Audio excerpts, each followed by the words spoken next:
I discovered my marriage was rehearsed with a man my wife imprisoned in our attic. The USB drive fell out when I moved the TV stand to vacuum. Small thing, black plastic, no label. I picked it up thinking it was one of mine from work, maybe backup files I'd forgotten about. Sarah was upstairs getting ready for our Friday movie night, her footsteps creaking across the bedroom floor above me. I plugged the drive into our laptop sitting on the coffee table and clicked the first folder. The file name was just a date, March 15th, 2019. 2 years before I met Sarah. The video opened with a man's face. He looked tired, maybe mid-30s, with dark circles under his eyes and a beard that needed trimming. He was sitting in what looked like an attic space, exposed beams visible behind him.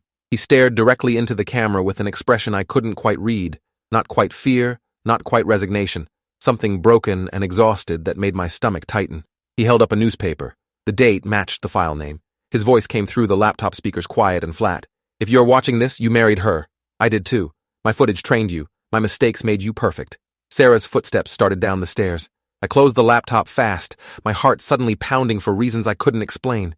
She came into the living room wearing the sweatpants and oversized shirt she always wore for movie nights, her hair pulled back in a ponytail. She smiled at me, that same warm smile I'd fallen in love with 3 years ago. She asked what movie I wanted to watch, and I said whatever she wanted was fine. My voice sounded normal, even though my hands were shaking slightly.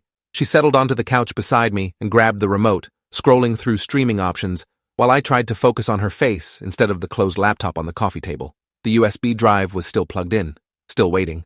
I told her I needed to use the bathroom and took the laptop with me, saying I wanted to check a work email real quick. She barely glanced up, already absorbed in reading movie descriptions. I locked the bathroom door and sat on the closed toilet lid with the laptop balanced on my knees, opened the video again, and put in my earbuds. The man in the attic continued talking. She said, "Love requires editing." He lifted his shirt and showed his torso. 3 long scars ran across his ribs, raised and pink against his pale skin. Burns marked his shoulders in patterns that looked deliberate, small circular marks like cigarettes. He lowered his shirt and leaned closer to the camera. "She'll say this is crazy. She'll cry. She'll explain." He paused, seeming to gather himself. "Check the ventilation shaft. Left corner. You'll find what she did with the practice run." The video ended abruptly.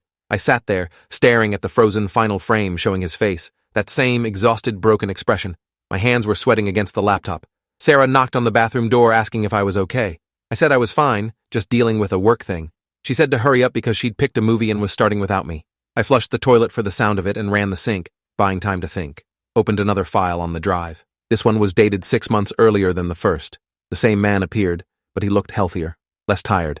He was smiling slightly as he spoke into the camera. Day 43. She brought me dinner tonight. Actually sat with me while I ate. We talked about books we'd both read. She seems different lately, more relaxed. Maybe she's finally starting to trust me. He showed the camera around the attic space. A mattress in one corner with rumpled blankets, a small desk with books stacked on it, a bucket in the far corner that I realized was probably his toilet. Then the camera panned down and I saw the chain. Thick metal links attached to a cuff around his ankle, bolted into one of the wooden beams. He touched it almost casually. She says it's for my own protection, that I'm not ready yet, but soon. His smile looked sad and hopeful at the same time. I'm being good. I'm learning what she needs. Sarah knocked again, harder this time. She said the movie was starting and I was missing the beginning. I said I'd be right there, my voice coming out strained. I ejected the USB drive and shoved it in my pocket, then opened the bathroom door. Sarah was standing right there in the hallway, her expression showing concern mixed with slight irritation. She asked if I was feeling sick and I said no, just work stress making my stomach upset. She touched my forehead checking for fever, and I had to force myself not to flinch away from her hand. She said I felt normal and I should just try to relax and watch the movie with her. We walked back to the living room together and I sat on the couch while she curled up against me like always, her head on my shoulder. The movie played, but I couldn't focus on it. I kept feeling the USB drive in my pocket like it was burning through the fabric. Sarah's hand rested on my leg, and I wondered if she could feel me shaking. Halfway through the movie, Sarah got up to make popcorn. I heard her in the kitchen, the microwave humming, cabinets opening and closing. I pulled out my phone and pretended to scroll through social media, while actually trying to remember the layout of our attic. We'd lived in this house for 2 years since getting married. Sarah had handled most of the moving and organization because I'd been busy with a major project at work. She'd said the attic was full of her family's old storage boxes and Christmas decorations. Nothing interesting. I'd been up there exactly once, right after we moved in, and she was right. Just boxes and dust and old furniture covered with sheets. I hadn't thought about it since. The microwave beeped, and Sarah came back with a bowl of popcorn, settling in beside me again. She fed me a piece and asked if I was enjoying the movie. I said yes, even though I had no idea what was happening on screen. My mind kept replaying that man's face, his scars, the chain around his ankle, the attic that looked exactly like ours. The movie ended around 11. Sarah stretched and yawned, saying she was exhausted and going to bed. She kissed my cheek and headed upstairs. I told her I'd be up soon, just wanted to clean up the living room first. She waved goodnight without turning around. I waited until I heard the bedroom door close, then pulled out the USB drive again, plugged it into the laptop, and started going through files systematically. There were hundreds of them, videos, photos, documents, all organized by date going back 5 years. I opened a document titled Training Protocol, and my hands started shaking harder. The file contained detailed notes about behavior modification techniques, reward and punishment schedules, psychological conditioning methods. Sarah's handwriting. I recognized it from grocery lists and birthday cards, clinical descriptions of breaking someone down and rebuilding them, notes about what worked and what didn't, references to previous subjects numbered 1 through 3. The man in the video was subject 3. According to the dates, she'd kept him for almost 2 years. I opened a photo file. The man again, but this time he was standing in our bedroom, our actual bedroom with the blue walls and the window overlooking the backyard. He was wearing one of my shirts. Same color, same brand. He was smiling at the camera, posed exactly like one of our wedding photos. Sarah's handwriting on the image file notes. Final stage testing. Response patterns acceptable. Ready for replacement. The date was 2 months before I met Sarah. I clicked through more photos. The man in different poses, different clothes, always in locations I recognized from our house. The coffee shop where Sarah and I had our first date, but with him sitting across from her instead of me. The hiking trail where I'd proposed, but with him kneeling in the same spot I'd knelt. Every significant moment from my relationship with Sarah had apparently been rehearsed first with someone else. Someone she'd kept chained in our attic. My phone buzzed. Text from Sarah asking if I was coming to bed soon. I typed back saying I'd be up in 5 minutes, just finishing some work. She sent back a heart emoji. I stared at it for a long moment before opening the next folder on the drive. This one was labeled Current Subject. Inside were hundreds of video files, all dated within the last 3 years. The time frame of our relationship. I clicked one randomly. The video showed our living room from an angle high in the corner. Me sitting on the couch, reading a book. The timestamp said it was from 6 months ago. I remembered that day. Sarah had been out shopping. I'd been alone, except I hadn't been alone because someone had been watching. Recording. I opened another file. Our bedroom. Me sleeping. 6 different camera angles showing the bed from every direction. Another file. Me in my car sitting in the parking lot at work, crying after getting chewed out by my boss. The camera had to have been mounted somewhere inside the vehicle. Another file. Me in the shower. Me cooking dinner. Me talking to myself while folding laundry. Every private moment captured and archived. I heard footsteps above me. Sarah walking around the bedroom. I closed the laptop and sat there trying to breathe normally, trying to think. The man in the attic said to check the ventilation shaft. Left corner. I had to go up there. I had to know. But the attic entrance was in our bedroom closet. Sarah was awake up there. I couldn't get to it without her knowing. I texted her saying I was going to sleep on the couch tonight because my stomach was still bothering me, and I didn't want to keep her awake if I had to get up. She texted back saying she hoped I felt better and to wake her if I needed anything. Her bedroom light went off a few minutes later. I waited another 30 minutes, checking the time on my phone every few seconds. The house was completely silent except for the usual settling sounds and the refrigerator humming in the kitchen. Finally, I stood up and moved toward the stairs as quietly as possible. Each step creaked no matter how carefully I placed my feet. I froze halfway up, listening for any sound from the bedroom. Nothing. I continued to the top and stood outside our bedroom door for a full minute, ear pressed against the wood. Sarah's breathing was deep and steady, asleep. I turned the doorknob slowly, centimeter by centimeter, until the latch released, pushed the door open just enough to slip through. The bedroom was dark, except for moonlight coming through the window. Sarah was a shape under the covers, facing away from the closet. I moved along the wall toward the closet door, each footstep placed with agonizing care. My shin hit the corner of the dresser, and I bit down on my hand to keep from making noise. Stood there for several seconds until the pain faded. Sarah rolled over, and I pressed myself flat against the wall, not breathing. She settled back into sleep breathing. I reached the closet and opened it as slowly as I'd opened the bedroom door. Inside, I felt along the ceiling until I found the attic access panel, pushed it up and to the side. The attic ladder folded down with a soft creaking sound that seemed impossibly loud in the quiet house. I climbed up into darkness, using my phone's flashlight to see. The attic was exactly as I remembered from 2 years ago. Boxes stacked against the walls, old furniture covered with dusty sheets, Christmas decorations in labeled bins. Nothing unusual. I swept the phone light across the space slowly, looking for anything out of place. The far corner, the ventilation shaft the man had mentioned. I moved toward it, crouching under the low ceiling, stepping carefully between boxes. The shaft was a large metal duct running along the wall, maybe 3 feet across. Left corner, he'd said. I found where the duct connected to the main system and saw that the screws holding the access panel had been recently disturbed, fresh scratches in the metal. I pulled out my keys and used one to unscrew the panel. It came off easily. Inside the duct was a lockbox. Heavy metal, combination lock on the front. I pulled it out and carried it back toward the attic entrance where there was more light from the bedroom below. Sat down on the dusty floor and examined the lock. 4 digits. I tried our wedding anniversary. Nothing. Sarah's birthday? Nothing. My birthday? Nothing. The date I proposed. The lock clicked open. Inside the box were photographs, Polaroids, old-fashioned kind with white borders and handwritten dates on the bottom. The first photo showed a young man, maybe early 20s, tied to a chair in this same attic. His face was bruised, one eye swollen shut. The date written below was from 8 years ago. The next photo showed the same man, but worse. More bruises, more damage. The date was 2 weeks later. I flipped through the stack. The progression was documented in careful detail, the young man deteriorating over months.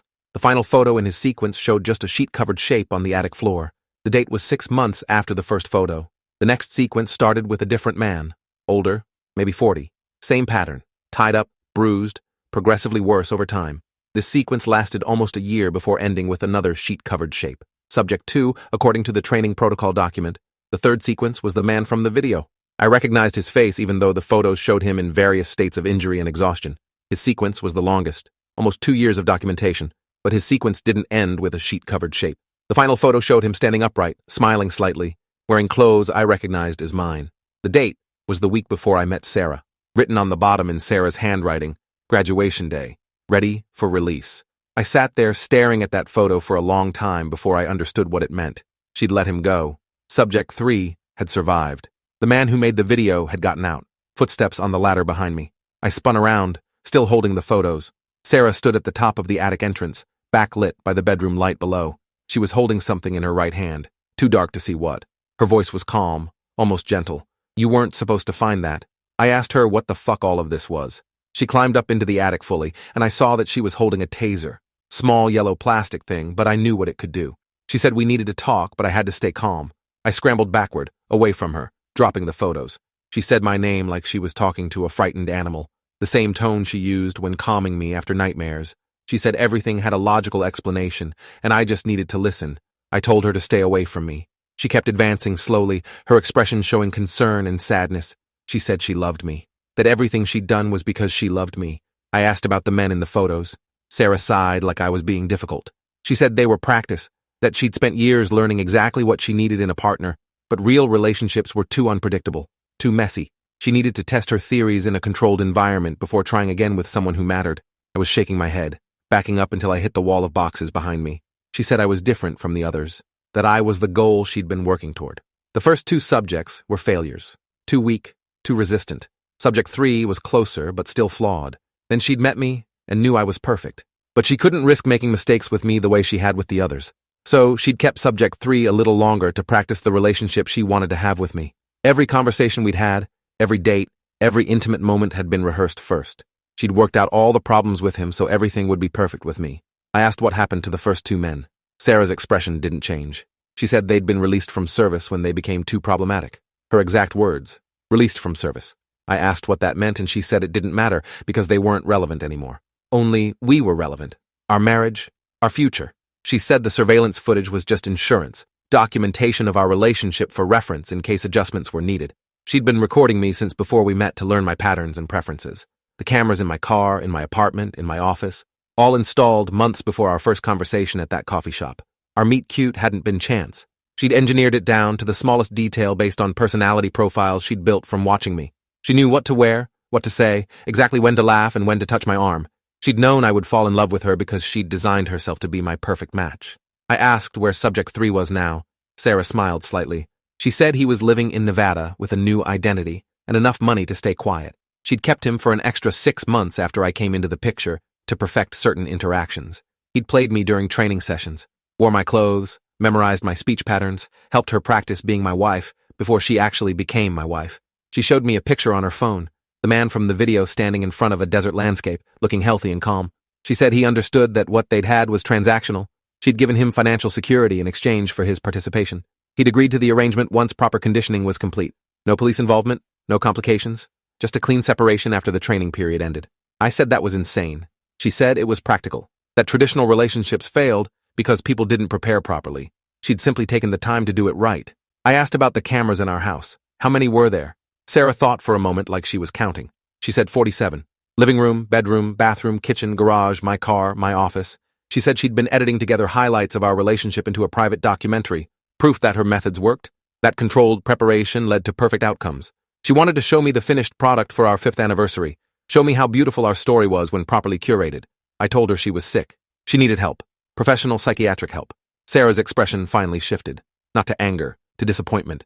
She said she'd worried I might react this way when the truth came out, that I might not understand the gift she'd given me, the perfect marriage, perfect love, perfect life, all because she'd worked so hard to eliminate every possible point of failure. She'd studied me for months before we met. She'd practiced being exactly what I needed. She'd removed all variables and uncertainty from our relationship. I told her she'd kidnapped and tortured people, that she was a criminal, that I was going to the police. Sarah shook her head. She said, I wouldn't do that because it would destroy everything we'd built. Our home, our reputation, our future. She said the man in Nevada had already tried going to the police 3 months after she released him. They'd investigated and found nothing actionable. No physical evidence linking him to our house. No proof of anything criminal.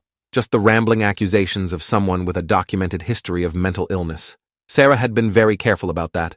She'd made sure all 3 subjects had psychiatric records showing instability before she'd approached them. Men who'd been hospitalized before. Men whose accusations wouldn't be believed.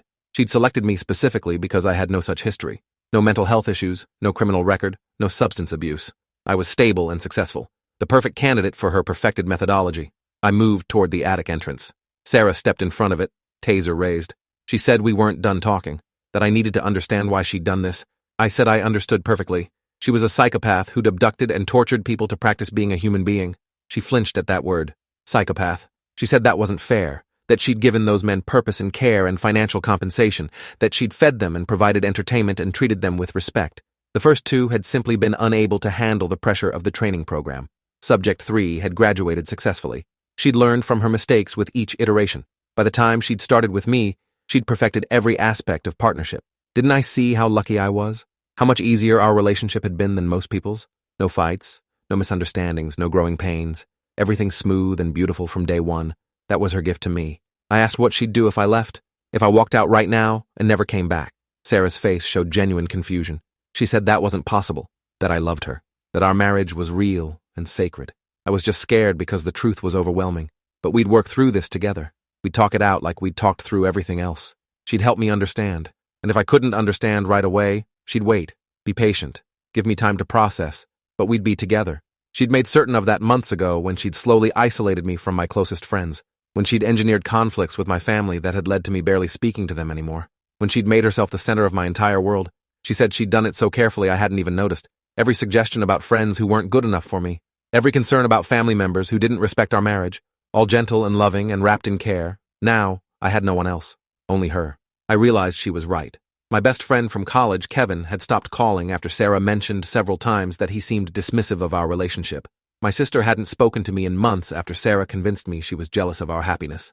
My parents visited once a year now instead of monthly, because Sarah always found reasons why their timing was inconvenient. She'd pruned away everyone else systematically, until there was just us, just our perfect marriage, in our perfect house, with our perfect routines. I'd thought I was happy. I'd thought I'd finally found someone who understood me completely, but understanding required learning, and Sarah had skipped that part. She'd just watched me, like a specimen in a jar, until she knew which buttons to press. She'd stolen my privacy, and my autonomy, and my choices. She'd built a puppet version of love and expected me to dance along. Sarah said she could see I needed space to think, that she'd give me tonight to process everything, but in the morning we'd talk more, make a plan forward. She said the important thing was that I understood she'd never stopped loving me, that everything had been for us. I asked if she'd planned to tell me eventually. She said yes, once we had children and our life was fully established, once I was too invested to leave. She'd been planning to show me the documentary and explain how much preparation had gone into our happiness. She'd thought I'd be grateful, impressed by her dedication and thoroughness. She'd misjudged that aspect. She could see now that the reveal needed different framing, more time, better context. She was already working through how to fix this communication error, her mind visibly processing, categorizing, planning the next approach. I was watching her malfunction in real time. I told her I was leaving, going to a hotel tonight and figuring out my next steps tomorrow. Sarah's expression hardened. She said that wasn't acceptable, that I was having an emotional reaction and making poor decisions. She needed me to stay calm and rational. I moved toward the attic entrance again, and she triggered the taser. The electrodes shot out and hit my chest. 50,000 volts locked my muscles. I went down hard on the attic floor, convulsing. The pain was impossible. Everywhere at once, white and electric and all-consuming. It lasted 5 seconds that felt like minutes. When it stopped, I couldn't move. My body was limp and unresponsive. Sarah stood over me, looking regretful. She said she was sorry, but I'd forced her hand. That she'd use restraints tonight and we'd talk in the morning when I was calmer. She pulled zip ties from her pocket. She'd been prepared for this possibility. She'd planned for my resistance the same way she'd planned everything else. She secured my wrists behind my back, then my ankles. Professional technique, tight enough to hold, but not tight enough to cut circulation. She'd practiced this before on other subjects. I tried to speak, but my throat wouldn't work properly. She said the effects would wear off in a few minutes, that I'd be uncomfortable, but safe. She dragged me toward the far corner of the attic, the one I hadn't explored yet. Behind a stack of boxes was a space I hadn't seen before, a small cleared area with a camping cot and blankets. A bucket in the corner, books stacked neatly against the wall, a chain and cuff attached to a beam, exactly like the ones in the video. Subject 4's space, already prepared, already waiting. She'd been planning this contingency for how long? Since before we married? Since she first installed the cameras in my apartment? Sarah attached the ankle cuff, locked it with a key she wore on a necklace I'd never noticed before. She said this was temporary, just until I understood that leaving wasn't an option, that our marriage was permanent and sacred. She'd keep me here a few days, maybe a week. We'd talk, she'd help me see reason, then everything would go back to normal. Better than normal because we'd have no more secrets between us. Complete honesty and transparency. She'd been looking forward to this phase, actually. Living openly without having to hide the cameras or the preparation work. She could finally share her research with me. Show me all the data she'd collected about optimal relationship dynamics. I'd find it fascinating once I overcame the initial emotional response. She touched my face gently, said she loved me, that she'd bring me dinner in a few hours, once I'd had time to calm down. She climbed down the attic ladder and pulled it up behind her. The access panel slid closed. I heard the bedroom closet door shut. Her footsteps crossed to the bed. Springs creaked as she lay down, then silence. I lay on the cot with my wrists and ankles zip-tied, the chain locked around my ankle, staring at the underside of the roof. My body still felt wrong from the taser, muscles twitching randomly, heart racing. I could hear my own breathing loud in the dark space. The attic was cold. Sarah hadn't left me any blankets. Punishment or oversight? Probably calculated. Keep the subject uncomfortable enough to be compliant, but not so uncomfortable they become resistant. I'd read that in her training protocol document. Optimal discomfort ranges for behavioral modification. My wife had researched the exact temperature and restraint configuration that would break someone most efficiently. Hours passed, maybe 3 or 4. Hard to tell in complete darkness. My wrists were going numb from the zip ties. I'd been working them back and forth slowly, trying to stretch the plastic, but they held firm. Commercial grade, the kind police used. Sarah had probably ordered them online along with the taser and the ankle cuff and all the other equipment for her perfect marriage. I thought about the man in the video. Subject 3. He'd survived 2 years of this. 2 years of being Sarah's practice dummy, while she learned exactly how to manipulate someone into loving her. And then, she'd let him go with money and a new identity, because he'd finally become compliant enough to trust. She'd broken him so completely, he'd agreed to stay silent about his captivity. Or maybe she'd just convinced him that no one would believe him anyway, that his psychiatric history and lack of evidence made him powerless, that his only option was to take the money and disappear. I heard the access panel open. Flashlight beam swept across the attic. Sarah descended the ladder carrying a tray. She'd brought breakfast, eggs and toast and coffee. The coffee smelled good and I hated that I wanted it. She set the tray down and removed the zip ties from my wrists, keeping the taser in her other hand. She said if I tried anything, she'd use it again. That last night's dose was on the gentle setting, but she could increase it if necessary. I rubbed my wrists trying to get feeling back. She handed me the coffee and I drank it because I needed something warm. She sat cross-legged on the floor watching me eat. Her expression was patient and calm. She said we should start by addressing my misconceptions about the situation, that I was framing everything too negatively when really this was all quite positive. She'd invested years of work into building our perfect life together. That kind of dedication deserved appreciation, not anger. I asked what happened to subjects 1 and 2, the ones whose sequences ended with sheet-covered shapes in the photos. Sarah sighed. She said they'd been failures, unable or unwilling to adapt to the training protocols. Subject 1 had been too aggressive, constant resistance and threats. After 6 months, it became clear he wouldn't progress. Subject 2 had been too passive, complete shutdown, wouldn't engage no matter what methods she tried. Both had proven incompatible with her research goals. I asked again, what happened to them? Sarah said they'd been released from service. Same phrase as before, clinical and cold. I said that meant she'd killed them. Sarah's expression didn't change. She said that was an unnecessarily dramatic way to describe data points that had outlived their research utility. That she'd given them opportunities to succeed, and they'd failed. Their outcomes were their own responsibility. She said Subject 3 had been her breakthrough. He'd had the right balance of resistance and compliance. Enough fight to make the training challenging, but enough self-preservation to eventually accept conditioning. She'd kept him longer than originally planned because he'd become such an effective training tool. Once he'd learned to anticipate her needs and mirror them back, she'd had him role-play every possible scenario she might encounter with me. Practice arguments, practice intimacy, practice daily routines. He'd been a perfect simulation of me before I even knew she existed. She said watching the footage of those training sessions now made her nostalgic, seeing how carefully she'd prepared for our life together. How much love and effort had gone into every detail. She wanted to show me that footage so I could understand, appreciate what she'd built for us. I asked why she'd let Subject 3 live when the first two died.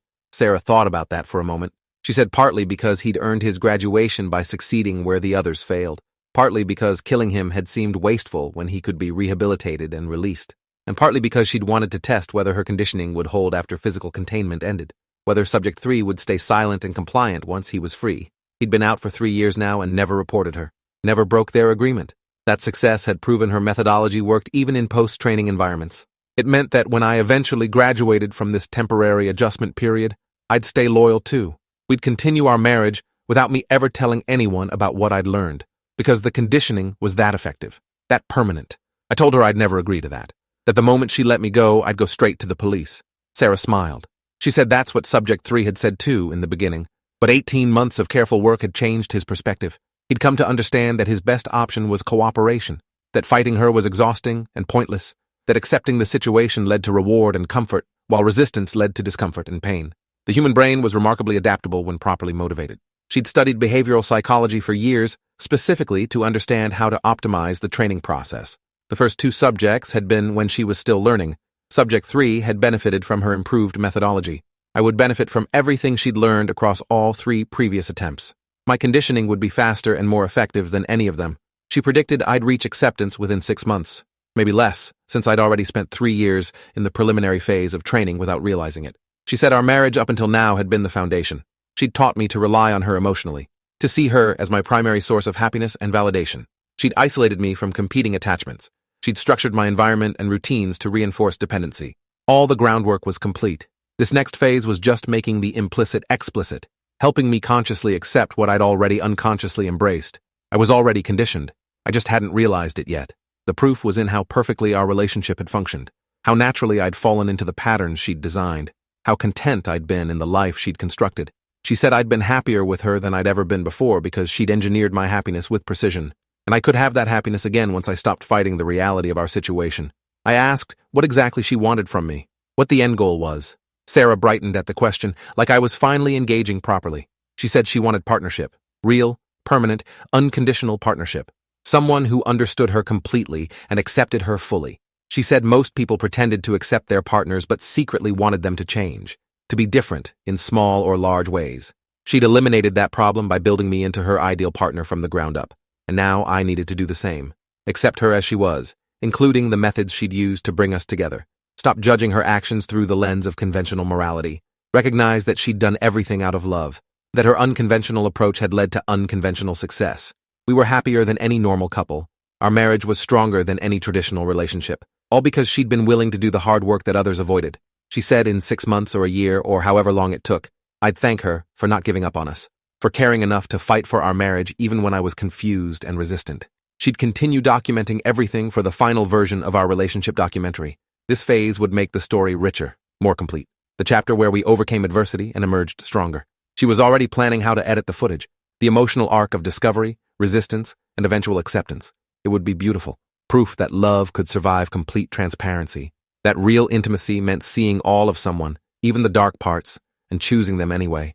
She said I'd see all of her now, her methods and her history and her true self. And eventually I'd choose her because she'd proven herself worthy through years of dedication and sacrifice.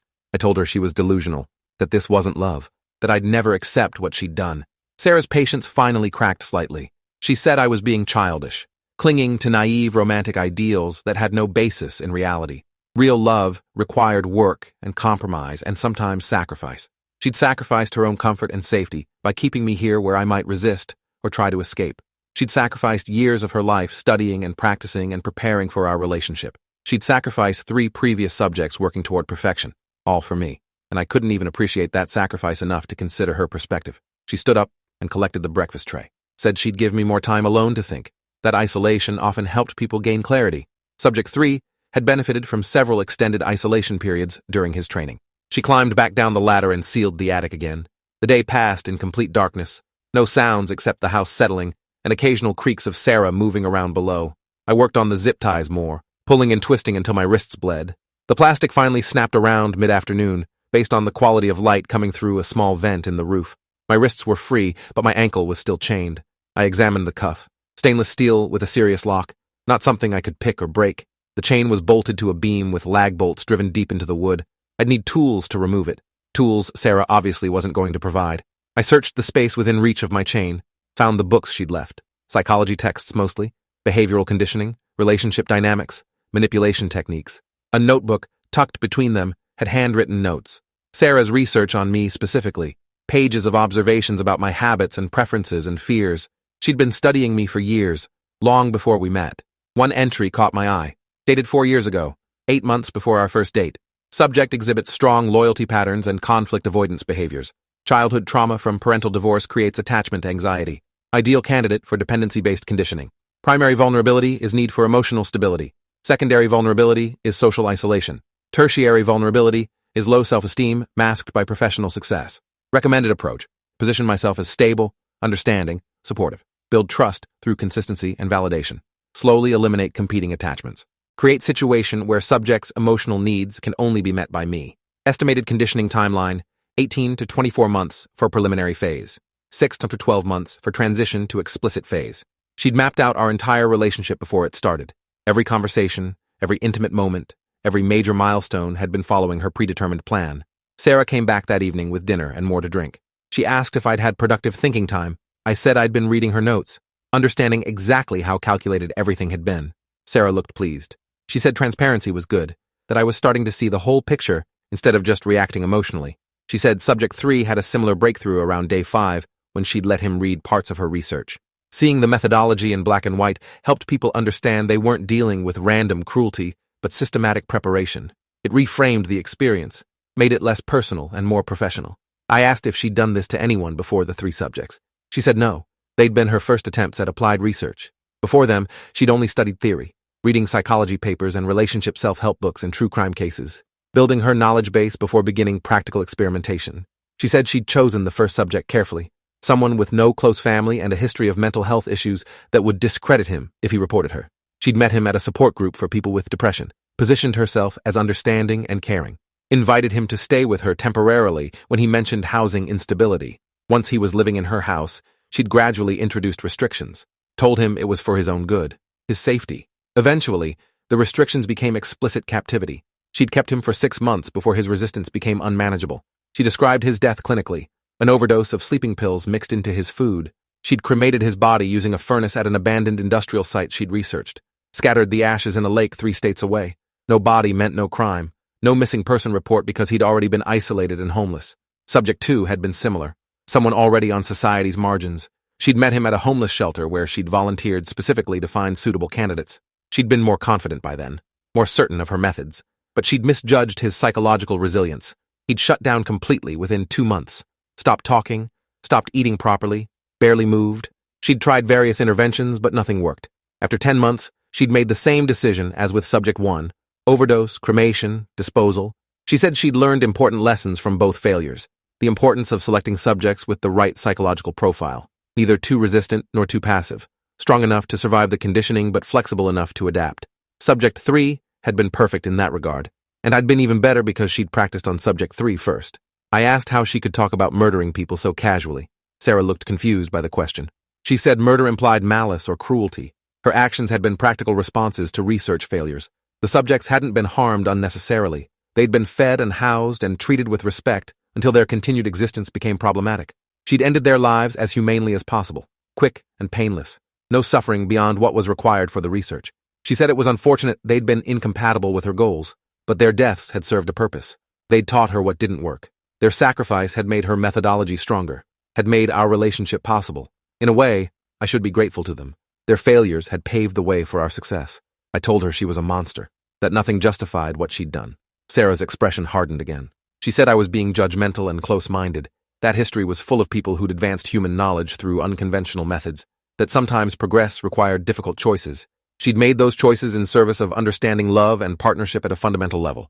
Her research had value even if I couldn't see it yet. She said, Subject 3 understood. He'd written her a letter 6 months after his release thanking her for the experience, saying it had taught him things about himself he'd never known, that the conditioning had actually improved his life by giving him clarity and purpose.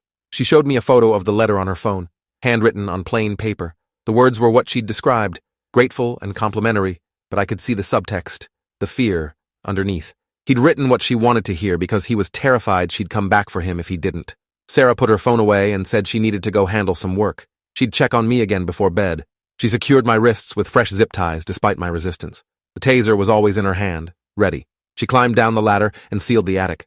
I lay there in darkness thinking about everything she'd told me. 2 men dead, 1 man freed but traumatized and living in fear. And me, the 4th subject, the one she'd practiced for, the one she believed would be her ultimate success. I thought about the cameras she'd installed throughout my life, the hours of footage she'd collected, the careful notes about my vulnerabilities, every private moment stolen and analyzed, every relationship sabotaged to isolate me. Years of manipulation leading to this moment, her greatest experiment, her perfect marriage. I slept badly, nightmares about being buried alive, about drowning in darkness, about being watched by invisible eyes. Woke up multiple times to complete disorientation before remembering where I was. Morning came and Sarah brought breakfast again. She seemed cheerful, said she'd been editing footage from the last few days, that my reactions were more authentic than she'd expected, less performative. She appreciated that honesty, said it would make the documentary stronger. I didn't eat the food she brought, didn't drink the coffee. She frowned and said refusing nutrition was counterproductive, that I'd need energy for the work ahead. I asked what work she meant. She said the work of acceptance, of rebuilding our marriage on a foundation of complete truth. She'd prepared a curriculum, reading assignments, discussion topics, exercises designed to help me process and integrate. Same methodology she'd used with Subject 3, proven effective. She left the food and went back downstairs.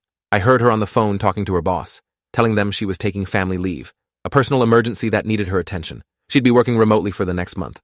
Her voice was perfectly normal, professional and polite, no indication that she was currently holding her husband prisoner in their attic. She ended the call, and I heard her start vacuuming the living room. Normal Saturday morning routine, maintaining the appearance of ordinary life while running her experiment above. The cognitive dissonance was staggering. She'd compartmentalized so completely that there was no internal conflict. In her mind, she was simultaneously a good wife doing housework and a researcher conducting important psychological studies.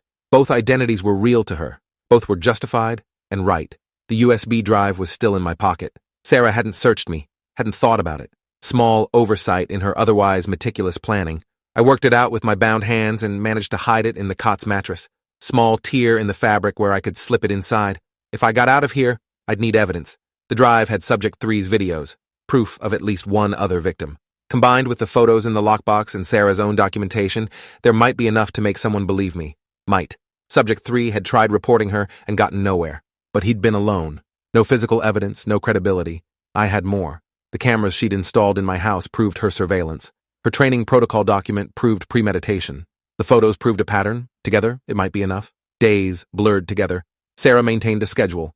Breakfast at 8, lunch at noon, dinner at 6, books and discussion topics in between. She'd sit with me for hours talking about behavioral psychology and relationship dynamics and the nature of love, trying to convince me that her methods were sound, that everything she'd done made sense within her framework. I pretended to engage, asked questions, took notes on the legal pad she provided, let her believe the conditioning was working, that I was starting to see her perspective. It was survival strategy. Subject 3's videos had taught me that. Show compliance, reduce resistance, wait for opportunity.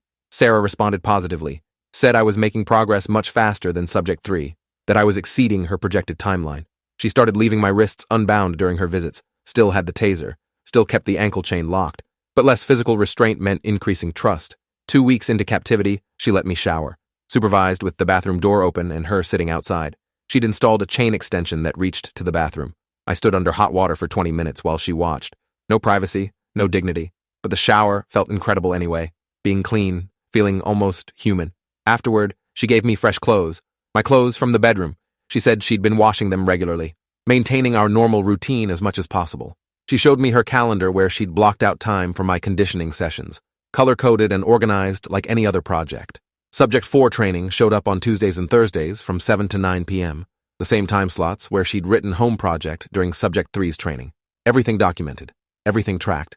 She said we were approaching the next phase, where I'd start having supervised time in the main house, Learning to function normally while understanding the surveillance was permanent. She'd keep the cameras running always, monitor my activities and conversations, make sure I didn't try reaching out for help or deviating from our agreement. But I'd have freedom of movement within our home. No more chain, no more attic. Just life as before with explicit acknowledgement that she was watching. Subject 3 had graduated to that phase after 6 months. She thought I'd be ready in 2 more weeks. I told her I appreciated her confidence in me, that I was starting to understand her perspective, that I wanted to make our marriage work. The lies came easily. Survival made me a good actor. Sarah smiled and touched my face gently, said she'd known I was special, that I'd succeed where others failed. 3 weeks in, she removed the ankle cuff, said I'd earned mobility privileges through consistent cooperation. She kept the taser in her pocket but gave me access to the main house during daytime.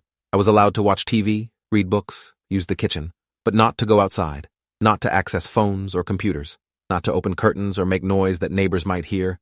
She worked from home at the dining table, her laptop open showing spreadsheets and client emails, one eye always on me. I moved through our house like a ghost haunting my own life, sat on our couch where we'd watched movies, cooked in our kitchen where she'd taught me her grandmother's recipes, everything familiar and wrong simultaneously. The cameras were everywhere, like she'd said. Small black lenses in corners and vents, 47 different angles capturing my every movement. I waved at one in the living room. Sarah looked up from her laptop and smiled. The documentary she'd been editing was on an external hard drive she kept in her office desk.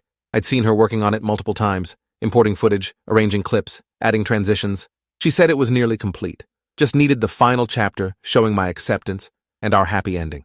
She wanted to screen it for me soon, show me everything she'd done, the years of preparation and surveillance and practice, the proof that her methodology worked. I told her I'd like to see it, that I was curious about her process. She looked pleased, said she'd prepare a proper screening once I demonstrated full compliance, maybe next week if progress continued.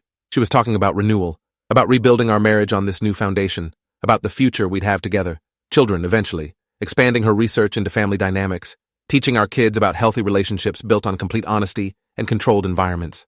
4 weeks in, I'd mapped the house security. Sarah had installed cameras, but not physical barriers. The doors weren't specially locked, the windows weren't barred. She was relying on psychological conditioning and her taser to keep me contained, but she had to sleep eventually, had to let her guard down. I was stronger than her physically. If I could get the taser away from her, I could overpower her, get out, get help. But timing was critical. If I failed, I'd be back in the attic, back in chains. She'd increase security, maybe never trust me again. It had to work on the first attempt. I waited for the right moment, showed perfect compliance, perfect acceptance, let her believe I was broken, let her think she'd won. The opportunity came 5 weeks into captivity. Sarah had been drinking wine with dinner, celebrating my progress. She was more relaxed than usual, talking about vacation plans, places she wanted to take me once I was fully integrated. She poured a third glass and I saw her hands were slightly unsteady, not drunk, but definitely impaired. She was sitting on the couch beside me watching a nature documentary. The taser was in her pocket like always, but her attention was on the TV. I asked if she wanted more wine. She said yes. I went to the kitchen and refilled her glass, came back and handed it to her. She smiled and squeezed my hand, told me she was proud of how far I'd come, that she loved me. I said I loved her too. The lie felt bitter, but necessary. She drank the 4th glass slowly over the next hour. Her eyelids were getting heavy. She leaned against me on the couch, her weight warm and familiar. The woman I'd loved, the monster who'd imprisoned me, both true simultaneously. She said she was tired, that we should go to bed. I helped her up and we walked upstairs together. She used the bathroom and changed into pajamas while I waited in the bedroom. When she came out, she was swaying slightly. She got into bed and patted the space beside her. I lay down next to her like I had hundreds of times before. She curled against me, closed her eyes. Within minutes, her breathing deepened. Sleep. I waited another 20 minutes to be sure, then carefully extracted myself from her grip. She murmured but didn't wake. I took the taser from her nightstand where she'd placed it, held it in my hand, feeling the weight. Part of me wanted to use it on her, let her feel what I'd felt. But that would wake her. I needed silence. I went downstairs to her office, unlocked now that she trusted me. The external hard drive with the documentary was in the desk drawer. I took it, went to the living room and found her purse, her car keys and phone inside. I grabbed both, moved to the front door, my hand on the knob. Freedom right there. But I stopped, looked back at the house, at the cameras still recording, at the attic where I'd been chained, at the evidence of everything Sarah had done. If I just left, she'd wake up tomorrow and run, disappear before police arrived, take her research and her documentation and vanish, start over somewhere else with a new identity, find a new subject, do this to someone else. I couldn't let that happen. I went back to her office and found the lockbox with the photos, grabbed her laptop with all her files, the training protocol document, the notes about me and the previous subjects. everything. I piled it all in my car, made 3 trips loading evidence, then went back inside one last time. Sarah was still sleeping upstairs. I stood in the bedroom doorway watching her. She looked peaceful, innocent, the mask she'd worn for me for 3 years. I wondered if she'd ever actually loved me or if every moment had been performance. Probably didn't matter. Love that required this much control wasn't love. It was ownership, possession, a careful study that ended in imprisonment. I took photos of the bedroom with my recovered phone, documentation of the cameras she'd installed, then went to the attic and photographed everything there. The chain, the cot, the space where she'd kept me, where she'd kept subject 3 before me, where subjects 1 and 2 had died. I called 911 from the driveway, told the dispatcher my wife had been holding me prisoner, that she'd killed 2 people and imprisoned 2 others, that I had evidence in my car. The dispatcher sounded skeptical but said officers were on the way. I waited in my car with the doors locked and the engine running, ready to leave if Sarah woke up and came after me. The police arrived 12 minutes later. 2 cars, 4 officers. I showed them everything. The hard drive, the laptop, the photos, the documents. Showed them the fresh marks on my wrists from zip ties, the taser burns on my chest. Took them into the house and showed them the cameras, the attic space, Sarah's office with more documentation. They arrested her at 5:30 in the morning when they went upstairs. She woke up confused, then saw the officers and understood. She looked at me standing in the bedroom doorway. Her expression wasn't anger or fear, just disappointment. Like I'd failed a test she'd expected me to pass. The investigation took 6 months. Police found remains at the abandoned industrial site Sarah had mentioned. 2 bodies, burned but identifiable through dental records, subjects 1 and 2. They tracked down subject 3 in Nevada. He testified at trial, confirmed everything, described his captivity and conditioning, and the agreement she'd forced on him. The surveillance footage from my house was admitted as evidence. Hours of documentation showing Sarah's crimes in her own recordings, the training protocol, the psychological profiles, the systematic isolation and manipulation. Her defense attorney argued mental illness, that Sarah had genuine delusions about love and relationships, that she needed psychiatric treatment, not prison. The jury deliberated for 3 hours. Guilty on all counts. 2 murders, 3 kidnappings, multiple counts of assault and unlawful imprisonment. The judge sentenced her to life without parole. I testified at the sentencing hearing, described what she'd done to me, to subject 3, to the men who'd died. The judge asked if I had anything to say directly to Sarah. I looked at her sitting at the defense table in Prison Orange. She was staring at me with that same disappointed expression.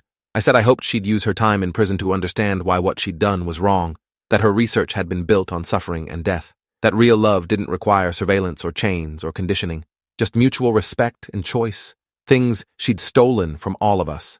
She didn't respond, just kept staring with those cold, analytical eyes, still studying me even now, still taking notes in her mind. I walked out of the courtroom and didn't look back. Subject 3 and I stay in occasional contact. We're both in therapy, processing trauma that'll probably never fully heal. He got his settlement money from the civil suit against Sarah's estate. I got mine. We meet for coffee sometimes in a neutral city between where we both live now. Talk about recovery and boundaries and trust issues. Thanks for watching till the end. Make sure to subscribe and like to not miss the next story.